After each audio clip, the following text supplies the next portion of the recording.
ఇదిగోండి ఫ్రెండ్స్, ఆకుకూర వేసాం కదా, కొయ్యగూర, అదే కొయ్యగూర పట్టుకో ఇలాగా.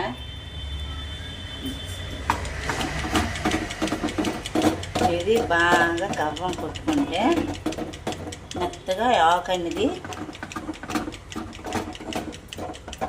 దగ్గరికి చూసారా. అంతకో కాడతోని అలాగేసామా, ఏమైనా ఉందా? ఏది ఉండదు. చక్కగా రేగిపోవాలి ఇందులోని, ఈ పులుసులో బాగా ఉడికిపోవాలి ఆకు.